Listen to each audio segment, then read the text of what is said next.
The SEC has 0 teams in the national championship game. What happened to that narrative?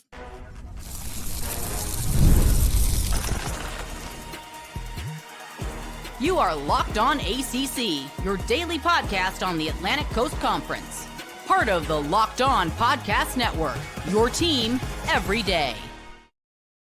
The big SEC lobby is not going to like Kenton and I today. Thank you so much for making Locked On ACC your first listen and your first watch today. We're available free wherever you get your podcasts. We're free on YouTube. We're part of the Locked On Podcast Network, your team every day. Today's episode is brought to you by Game Time. Download the Game Time app, create an account, and use code Locked On College for $20 off your first purchase. I am Alex Donno from Locked On Canes. He is Kenton Gibbs from Locked On Wolfpack.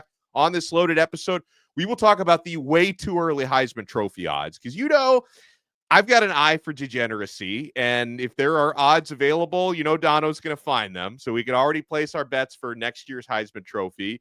Miami has hired their defensive coordinator, so I'm actually really surprised that they got that done before a lot of other programs, including Clemson, because Mario Cristobal doesn't usually make hires quickly. And let's talk some college football playoff, Kenton. I know the ACC hasn't had a team in since the opening round of 12, but we have the same number of teams playing for the championship on January 20th as the SEC has, Kenton. So I know Kirk Herbstreit, who claims he doesn't even go on X, he claims his son runs his social media accounts now. He better run and hide now that this has happened. First of all, the lie don't care who tell it. Second of all, we do have a team in there. I'm sorry. I don't care what nobody's saying. I count Notre Dame. I count Notre Dame. If you got to show up for every single media day except one, like for all intents and purposes, you are one of us. But with that in mind, it's not a surprise that this 12-team playoff produces more teams for a few reasons. Number one, everybody said, it's just going to be the same thing as Division II. And, in Division II, it's North Dakota State almost every single year. North Dakota State is not the same as the gap between them and all other D2 schools is immensely different than any one school at the FBS level. Like FCS, not Division II. Apologies. Right. FCS. The difference between them and every other FCS school, very different than the difference between whoever you feel like is the best FBS and the next best team. Now, moving forward from there, you know what happened to the narrative, Donno? They had to hop out of hypothetical land. And right. They say that you got to stay away from two things before a big game: women and hypotheticals, because both of them will take your legs from you. If you're not paying attention, both of them you'll be worn out before the game. And so again, we must both sympathize and empathize with the SEC teams, because if they did not have to play a million hypotheticals, I saw somebody that was a Georgia fan tweeting about, oh my God, this looks like a JV game between Penn State and Notre Dame. And all I could think was, well, damn, if you get beat by JV, what are you, the freshman team? Right. Fun fact, in DPS, we didn't even have freshman teams. It was either JV, varsity, or your ass wasn't playing. That's neither here nor there. What happened to having SEC teams in championship is you took them out, And I find it interesting that so many people quote of the last 20 years, we have X amount of national championships. Well, I'm sorry to tell you, Cam Newton ain't walked through that door, nor is Tim Tebow, nor is any other Saban coach quarterback. But also, there were years. Remember when LSU and Alabama played the game of the century, and it was 9-6? I do. And what was it? 9-6. Yeah. And then they got a rematch in the national championship. Of course, there's going to be a damn SEC national champion. And last thing before I pass it back to you, like I always say, ain't it interesting that now that everybody else can pay their players, all of a sudden the field looks a lot more even? In the words of Haley Williams of Paramore, ain't it fun? Ain't it fun? Ain't it fun? You're one of us, because you're just paying everybody else just like every other team. What a time to be alive. Well, you're passing it back to me. I'm going to pass it to an all-time bad take. I sent this to Kenton from social media. Let me bring this up for the people who see this. Listen, on social media, I can never tell these days who's being sincere and who's trolling, but it seems like this dude, John Ziegler, is being sincere when he sent out on his X account, congratulations, everyone who wanted this 12-team playoff. you somehow managed to make the two biggest upset losses of the regular season completely meaningless and probably helpful to the teams which got beat. He's talking about, Ohio State losing to Michigan and, of course, Notre Dame losing to NIU. And he says, and neither finalist even played a conference title game. So it's like we found the one guy who thinks that the drama of, two teams getting to the championship game who wouldn't have been in a 4-team playoff. For most people, that would say, this is why you needed to expand the playoff, because now you've got two teams that wouldn't have been in a 4-team are going to play for a championship. Normal human beings would say this is really awesome. See, you expanded the playoff and you don't just go chalk. You've got team.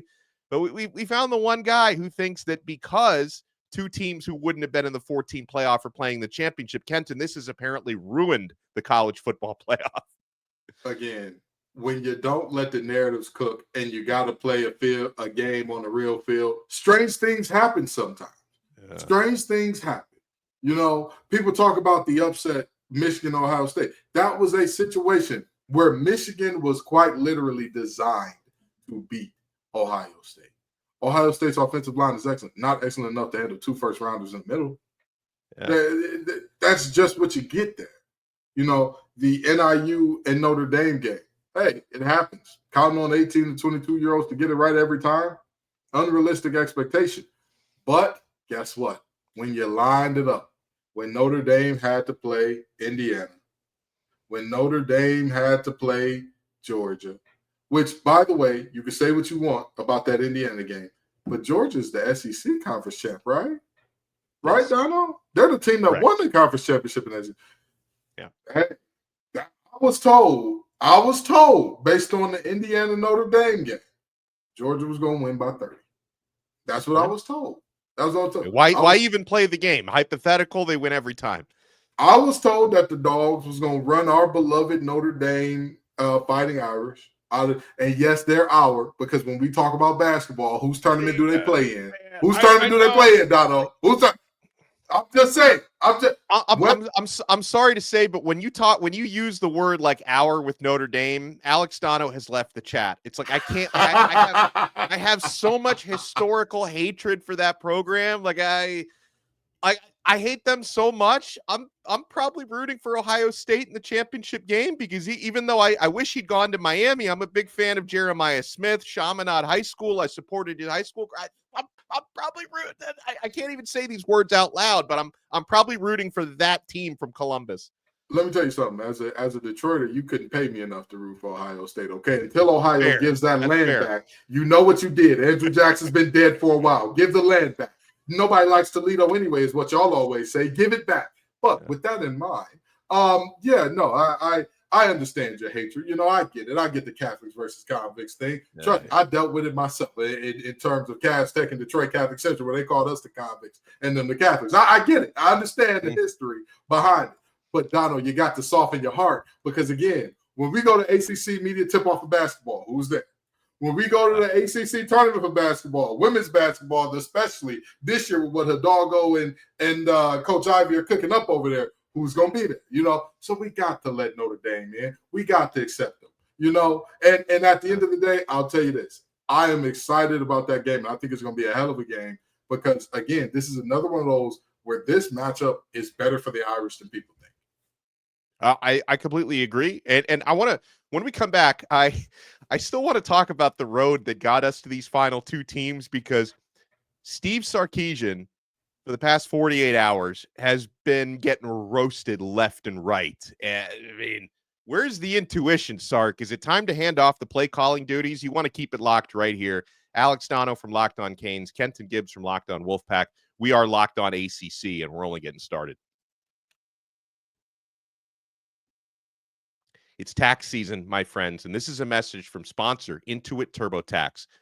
Taxes was dealing with piles of paperwork and frustrating forms, and then waiting and wondering and worrying if you're going to get any money back. Now, taxes is easily uploading your forms to a TurboTax expert who's matched to your unique tax situation.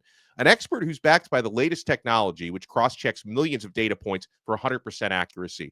While they work on your taxes, you get real-time updates on their progress. And you get the most money back guaranteed, all while you go about your day. No stressing, no worrying, no waiting. Now, this is taxes. Intuit TurboTax. Get an expert now on TurboTax.com. Only available with TurboTax Live full service. Real-time updates only in iOS mobile app. See guarantee details at TurboTax.com/guarantees.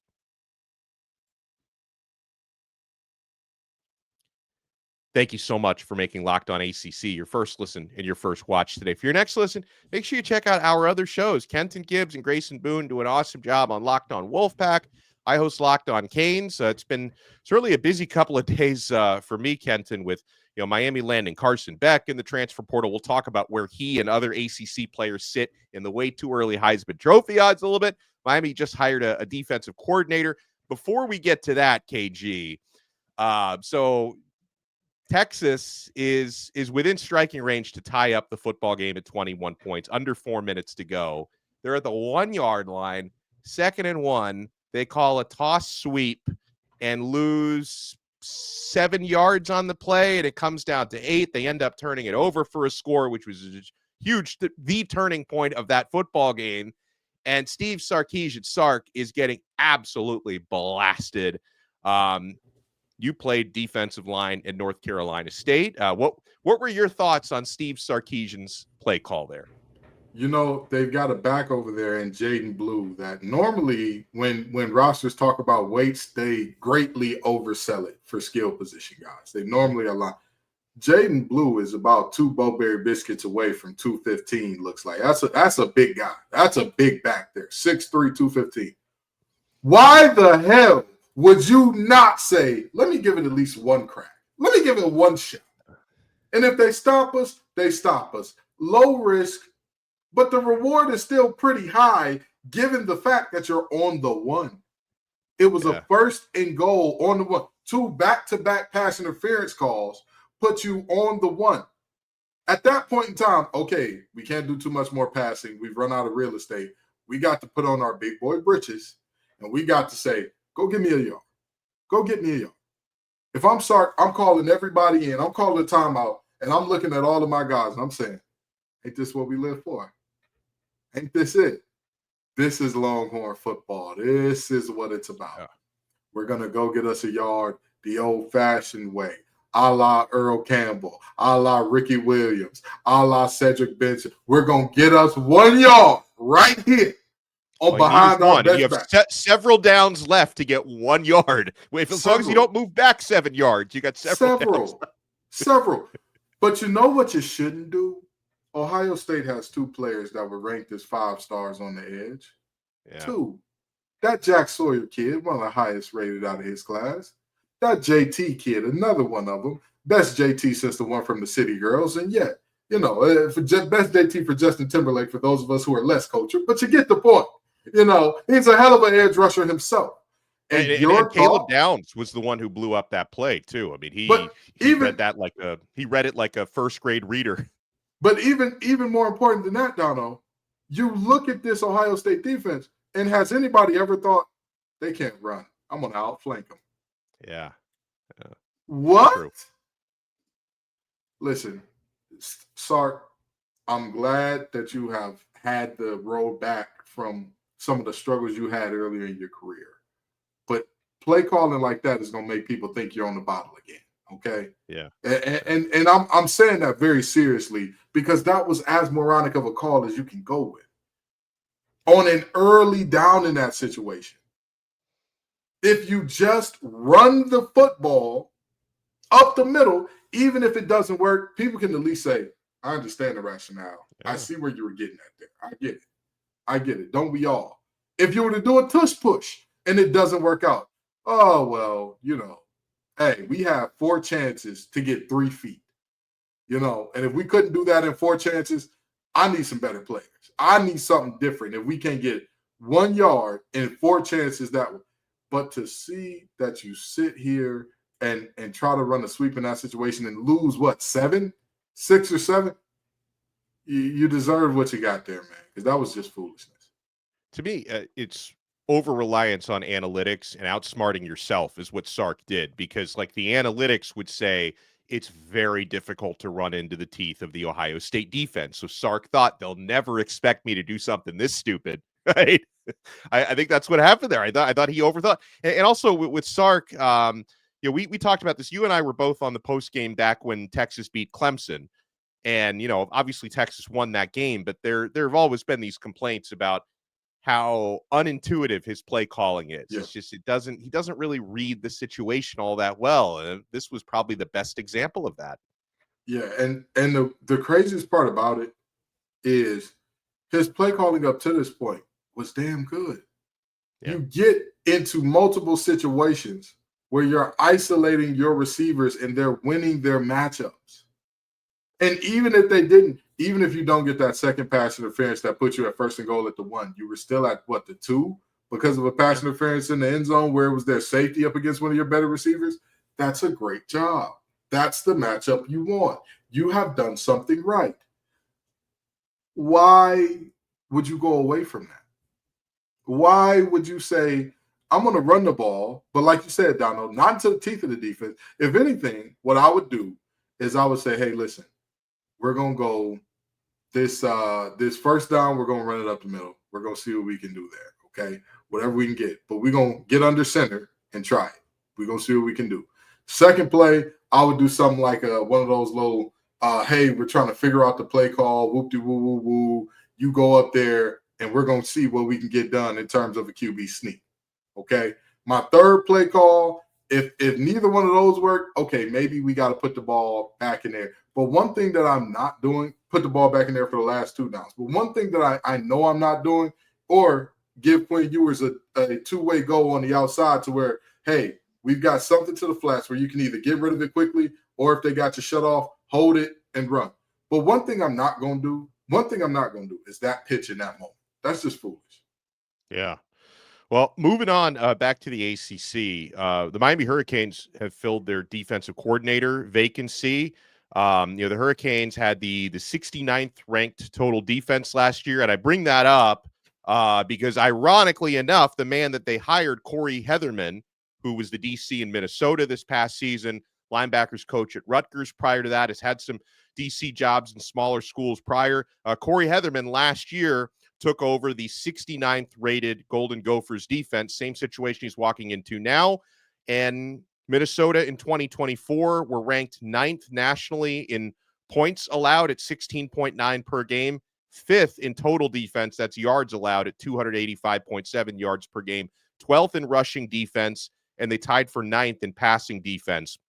22 interceptions last year, which was tied for 7th nationally, and a +9 turnover margin, which was tied for 17th. And my understanding is Mario Cristobal, in his evaluations of Corey Heatherman, sees a guy whose defenses are always well prepared and they don't miss their assignments. So Miami's defense, and we can all debate how much of that was on the personnel versus on former defensive coordinator Lance Guidry.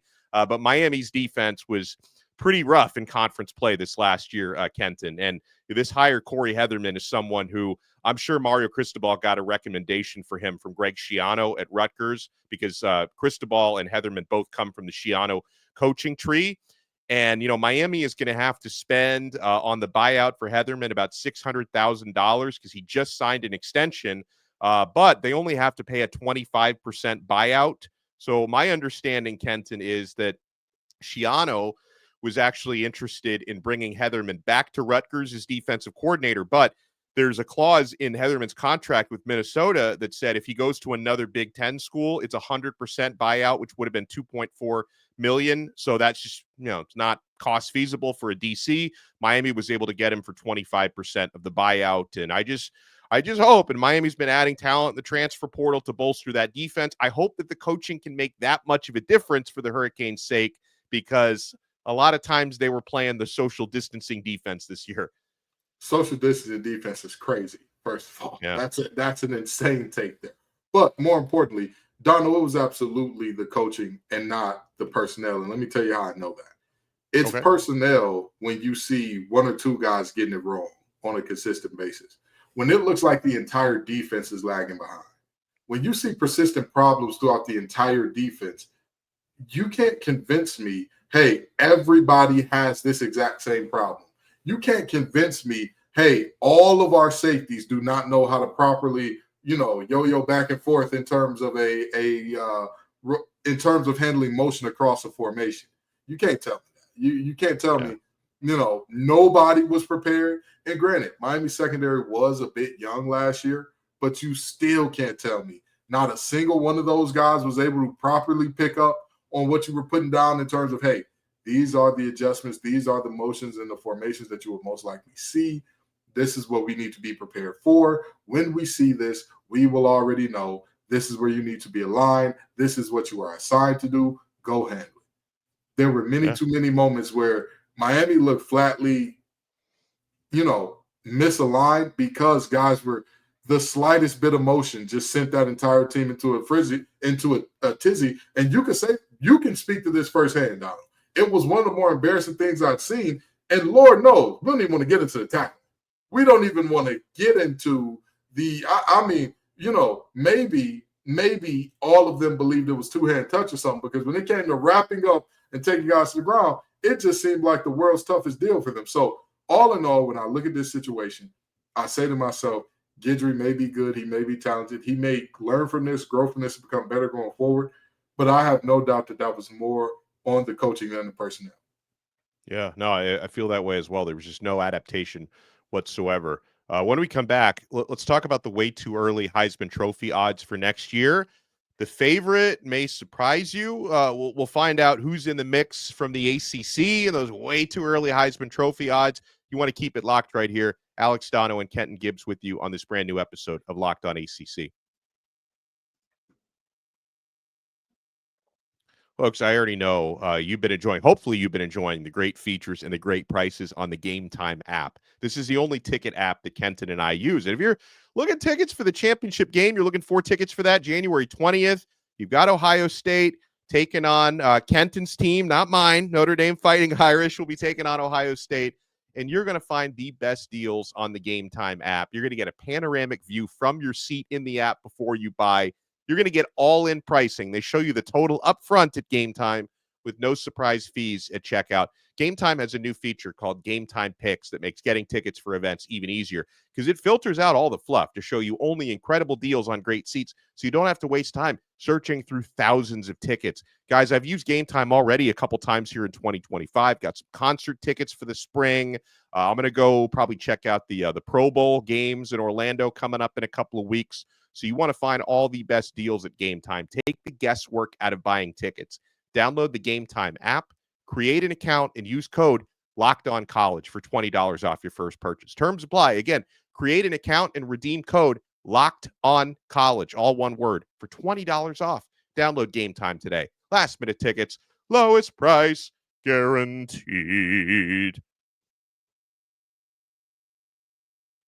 Thank you so much for making this episode of Locked On ACC your first listen and your first watch today. For your next listen, make sure you check out Locked On College Football. Spencer McLaughlin, I think I'm going to be joining Spencer later on today to talk a little Carson Beck to Miami. Spencer does an awesome job taking you through all the big games, all the big storylines, transfer portal.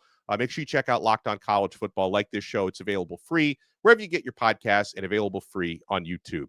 All right, so Kent, I think I may have already spoiled this for you in our little pre-show chat, but so I'll reveal. I won't quiz you on this, but I will reveal it because I'm looking at the Heisman Trophy odds for next year, and Arch Manning leads the field with plus 500 odds. Yeah, he is presumably taking over the starting job at Texas. They're going to tell Quinn Ewers, you don't have to go to the NFL, but you can't stay here. You're getting off this roster. We're not going to have Arch, as our backup for 3 straight seasons. So Arch Manning is already getting that preseason Heisman hype at plus 500. Are you surprised by the 3-way tie for second place? Because you got Florida's DJ Lagway tied with Oklahoma's John Mateer and now Miami's Carson Beck at plus 900 odds in a 3-way tie for second. I think you're muted. The big SEC lobby. The big SEC lobby came for me again, but I would say not too much. The only thing that surprises me most, and I hate to say this, Donno, I hate to do it, Carson Beck being up there. A little surprising. Hey. little surprising. You see what happened with Cam Ward? Cam Ward came in, Heisman finalist. And here's the deal. If somebody were to tell me Fletcher was a Heisman finalist, I believe it. I think he's that good. I really do. I think the world of that kid. And I'm like, hey, that offensive line that y'all have built over there, I'm not with Cristobal's style of football. I wouldn't be surprised. I wouldn't be. Beck hasn't really shown me the ability to be a Heisman finalist type of guy. And by Heisman finalist, I mean there are Heisman finalists that are not Heisman finalist type of guys. They're just a quarterback on the best team. And that's a very different thing than Dylan being Gabriel, like exactly. Yeah. Exactly. Dylan Gabriel was like, what are you doing here? What are you there? One of these things is not like the other. You don't belong here. But if you're not looking at Miami and saying, hey, this is a team whose floor is 10 wins, I don't think Carson Beck is the type of player that is going to end up in New York based on that information and who he is. Now, who I do look at and say they belong there. DJ Lagway had Florida absolutely humming. I know that you didn't want to hear that either, Donno. Sorry to all of the Florida State and Miami fans listening right now, but he had them rolling at the end of the season, getting multiple ranked wins as well. So that one makes a lot more sense. And who was the third person in that time?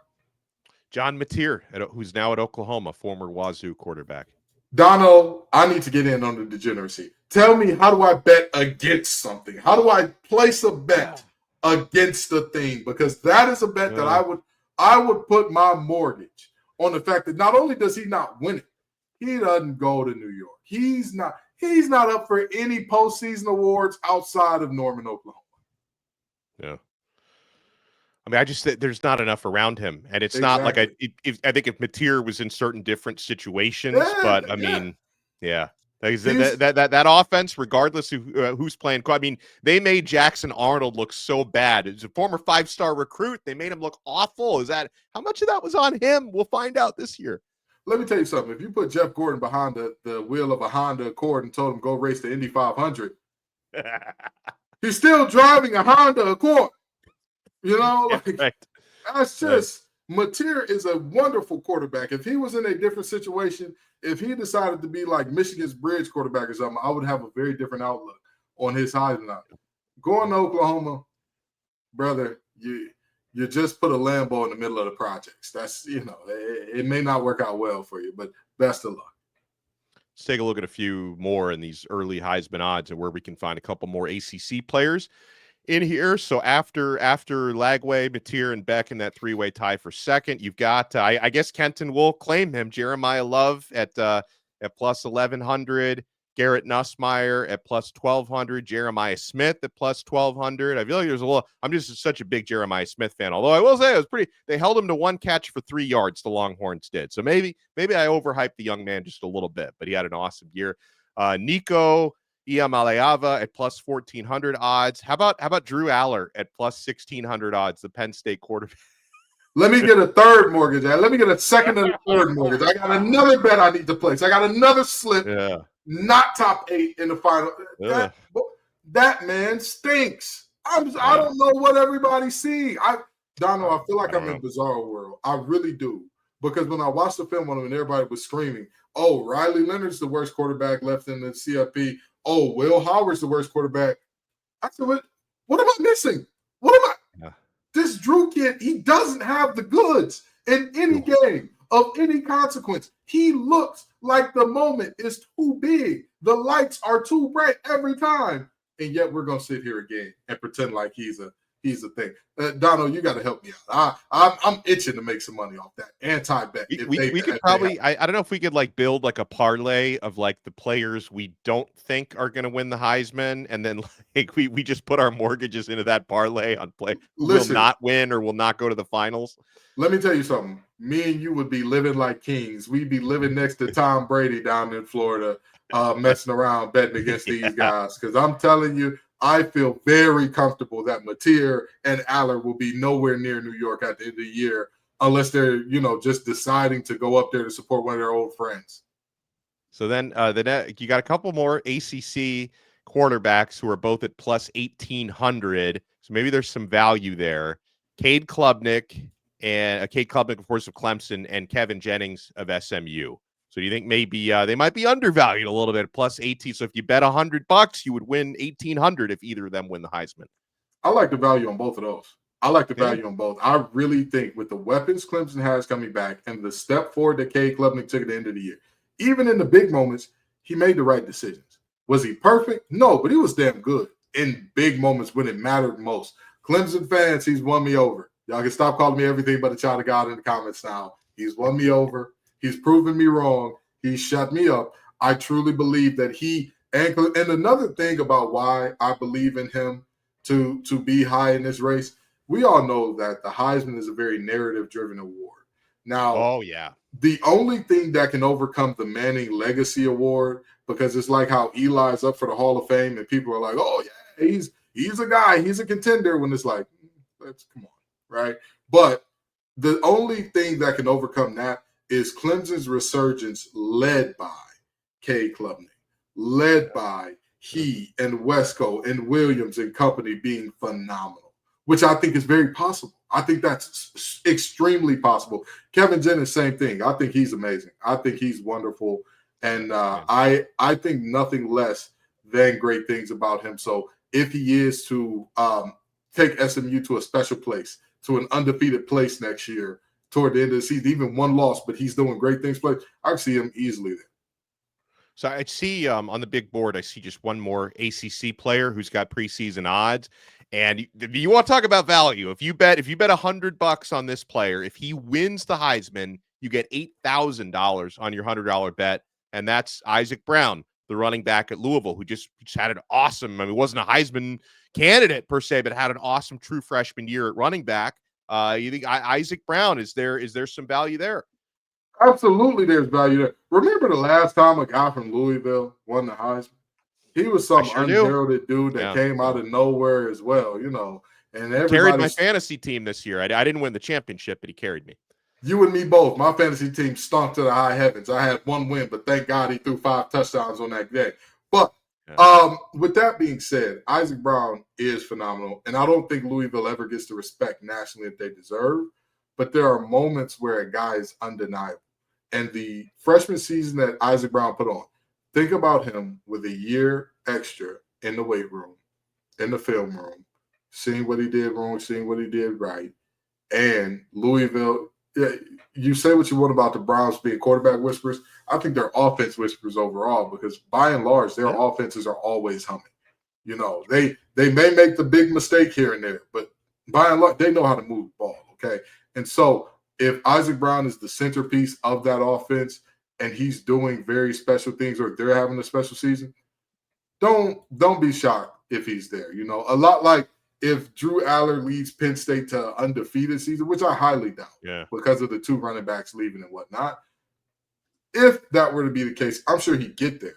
But you and I both know he doesn't have the goods to win it. He doesn't have the goods to overtake Arch Manning and win that thing. He doesn't have the goods to overtake a Cade Klubnik and win it outright.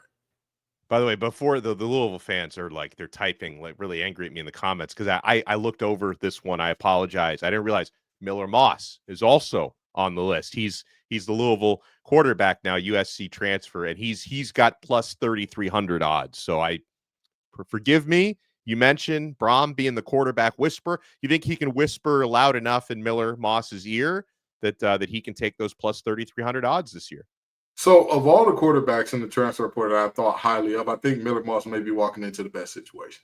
I really do. I think he's walking into a situation where you're bringing back a ton of talent, a ton of production, a ton of guys that meant a lot to this team. I'm looking at him saying, hey, man, you may be the secret ingredient. You may be, in the terms of the Powerpuff Girls, you may be the chemical X to make this thing all go how it should. So I'm very intrigued and interested to see what happens with Miller Moss. But he's another guy. Again, when these Louis guys come, they're not the favorites. They're not guys that are screamed about and shouted about from the mountaintops. But I'll tell you, they can play some damn good ball down in Kentucky. Well said. He's Kenton Gibbs from Locked On Wolfpack. Make sure you check out everything Wolfpack on that show. Check out everything Miami Hurricanes on Locked On Canes. I'm Alex Donno. We'll talk to you guys next time on another episode of Locked On ACC. We are part of the awesome Locked On Podcast Network, your team every day.